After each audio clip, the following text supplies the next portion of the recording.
بسم اللہ الرحمن الرحیم. السلام علیکم اسٹوڈنٹس.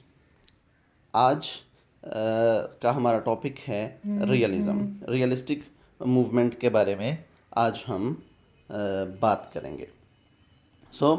ریئلزم یا اس کا تھوڑا سا بیک گراؤنڈ اگر دیکھیں تو ریئلزم سے پہلے جو موومنٹس چل رہی تھی وہ تھی رومانٹسزم. اور جو رومانٹکس تھے، جو رومانٹسزم تھا اور جو رائٹرز تھے، ہم اس کے بارے میں پہلے بات کر چکے ہیں کہ رومانٹسزم میں صرف اپنے تخیل کو، خیال کو جو ہے وہ لکھا جا رہا تھا. جو رائٹنگز تھیں وہ رائٹرز کے خیالات پہ، تخیل پہ مبنی ہوتی تھیں. اس میں سوسائٹی کو، ریالٹی کو پورٹرے نہیں کیا جا رہا تھا. ریئلزم جو ہے، ریئلزم میں سوسائٹی کو اور سوسائٹی کے اندر جو ریالٹی تھی اسے پورٹرے کیا جاتا تھا، اسے بتایا جاتا تھا.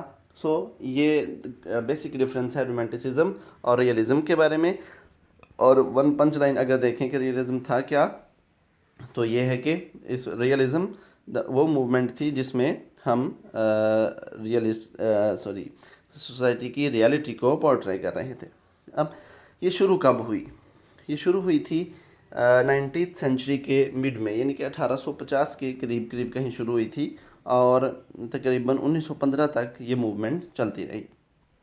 اب یہ جو موومنٹ تھی یہ شروع ہوئی تھی فرانس سے، اور پھر وہاں سے یہ امریکہ کی طرف موو کر گئی تھی. اب جو ہے یہ ہوئی کیوں؟ بیک گراؤنڈ اس کا کیا تھا؟ سب سے پہلے تو population of the United State is growing rapidly.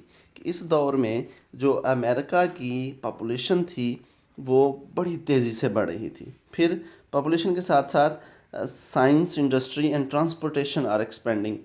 اب یہ سائنس کو بھی ترقی ہو رہی تھی، جو انڈسٹریل ریولوشن آ رہا تھا، ہم نے ماڈرنزم میں پڑھا تھا، اور ٹرانسپورٹیشن جو تھی اس میں بھی بڑی ترقی ہو رہی تھی. Literature also was growing. جو ہمارا لٹریچر تھا یہ بھی گرو کر رہا تھا. But most new writers were not romantics اور ٹرانسلیشنس، دے آر ریئلسٹس. اب اس میں جو ہے ابھی میں نے آپ لوگوں کو بتایا کہ فرق کیا تھا رومانٹکس اور ریئلسٹ میں. اور جو اس دور کے رائٹر تھے وہ رومانٹکس کو چھوڑ کے، تخیل کو چھوڑ کے اپنی ریالٹی کی جانب لکھ رہے تھے. اور the aftermath of the civil war meant the Americans were less certain and optimistic about the future. The idealism of the Romantics and philosophy of transition seemed out of date and irrelevant to many writers. اب یہ بیٹا جو ہے جب ایرا ہی change ہو گیا، نئی movement آ گئی، تو پچھلی موومنٹ جو تھی وہ تو آٹومیٹکلی ہی ختم ہونی تھی. جو اس وقت کے سوشل یا پولیٹیکل چینجز تھے وہ یہ تھے کہ ایک تو سول وار تھی، خانہ جنگی امریکہ میں. دوسرا بیٹا ان کی آبادی بڑھ رہی تھی. جو ہمارا انڈسٹریل ریولوشن تھا وہ بھی ایک بڑی وجہ تھی ریئلزم آنے کا. لوگ گاؤں کو چھوڑ کر شہروں کی طرف موو کر رہے تھے، مائیگریشن ہو رہی تھی. یہ ساری کی ساری وہ بیک گراؤنڈ تھا. اور پھر رائٹرز نے وہ سارے فیکٹرز کو جو بنیاد بن رہے تھے ان واقعات کی، انہیں لکھنا شروع کر دیا. یہ موومنٹ ہماری ریئلزم کہلائی. اب بیٹا اب یہ جو پیریڈ تھا اس میں کچھ جو موومنٹس تھیں، دیکھیے the writing of this period steered away from the romantic highly imaginative. یعنی کہ جو رومانٹکس تھے وہ ہائیلی امیجنیٹو تھے، ریئلسٹ نہیں تھے. وہ بالکل صرف اپنے تخیل، اپنی سوچ کی بنیاد پہ لکھتے تھے. Fiction from the early 80s. The 4 main movements are known as. اب ریئلزم ہے، نیچرلزم، لٹریچر آف ڈسکنٹینٹ اور ریجنلزم. چونکہ ہمارا ٹاپک ریئلزم ہے، آج ہم ابھی اسی کے بارے میں ہی بات کریں گے کہ ریئلزم کیا ہے. Literary movement that develop toward the end of the civil war. یہ لٹریری موومنٹ جو تھی، یہ جو سول وار تھی امریکن کی، اس کے آخر پہ تقریباً شروع ہوئی تھی. And stress the actual reality as opposed to imagined or fanciful. جو بڑی شاندار چیزیں، بڑی شاندار رائٹنگز، تخیل، ان سب کو چھوڑ کر یہ ریالٹی کو لکھ رہے تھے.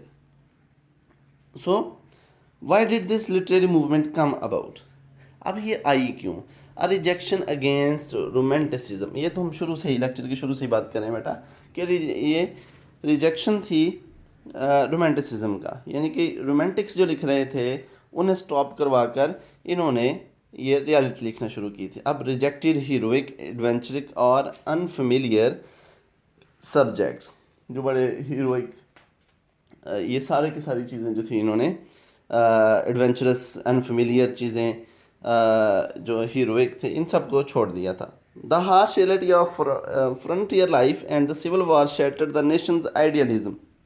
اب چونکہ اس قوم پہ تھا مشکل وقت, چونکہ جنگ خانہ جنگی چل رہی تھی, اور جنگ کے بعد یہ جو نیشن تھی یہ ان کا آئیڈیلزم جو تھا جو یہ ہل کے رہ گیا تھا. اس جنگ نے اس قوم پہ بڑے اثرات ڈالے تھے, اس وجہ سے وہ تخیل چھوڑ کر وہ ریالٹی کی جانب مائل ہو گئے تھے. پھر اس کے کریکٹرسٹکس کیا ہیں؟ Objective writing about ordinary characters in ordinary situation, یعنی کہ یہ جو رائٹنگ تھی یہ عام حالات اور عام کرداروں کو لے کر لکھا جا رہا تھا. ٹھیک ہے جی. Objective writing about ordinary character, یعنی کہ بڑے ہیروئک, بڑے شاندار پریوں کی کہانیاں, سپر نیچرل قصے, اس طرح کی چیزیں بیان نہیں کی جا رہی تھیں, بلکہ بڑے عام سے لوگوں کو اٹھا کر انہیں کریکٹرسائز کیا جا رہا تھا اور انہیں ہی جو ہے یعنی کہ ریئل لائف کو پورٹرے کیا جا رہا تھا. Character is more important than action, اور ان رائٹنگز کے اندر جو کریکٹر تھے وہ زیادہ امپورٹنٹ تھے ایکشن سے. And plot complex ethical choice are often the subject. Characters appear in the real complexity of temperament and motive. They are in reasonable relation to nature, to each other, to their social class, to their own past. اب یہ جو characters تھے ان میں اس بات کا خیال رکھا جاتا تھا کہ یہ جو کریکٹرز ہیں ان کا نیچر کے ساتھ تعلق ہو, آپس میں اچھا تعلق ہو, اپنی سوشل کلاس کے ساتھ اچھا تعلق ہو. چونکہ ہم آگے چل کے پڑھیں گے کہ اس وقت سوشل کلاسز جو تھیں یہ بھی چونکہ موومنٹ ہو رہی تھی, ارسٹوکریسی جو تھی وہ اوپر جا رہی تھی, عام لوگ جو نیچے آ رہے تھے. خیر ہم آگے چل کے بات کرتے ہیں. سو دیر آن پاس, اور وہ جو کردار تھے اپنے ماضی کے ساتھ بھی جڑے ہوں, یعنی کہ کوئی بھی سپر نیچرل چیز نہیں تھی, پیورلی ہیومن کریکٹرز تھے. Class is important. The novel has traditionally served the interest and aspiration of an insurgent middle class. یعنی کہ جو ناولز تھے ان میں پریفر کیا جا رہا تھا کہ مڈل کلاس کو پورٹرے کیا جائے. جو کریکٹرز ہیں, جو سٹوری ہے, وہ ساری کی ساری مڈل کلاس سے لی جائے اور مڈل کلاس کو ہی پورٹرے کیا جائے. سو اب رومانس اینڈ ریئلزم میں ٹیسٹ اینڈ کلاس میں کیا فرق تھا؟ جو رومانس تھے اسپائرڈ ٹو آئیڈیل, ان کے نزدیک ہر چیز آئیڈیل ہونی ضروری تھی.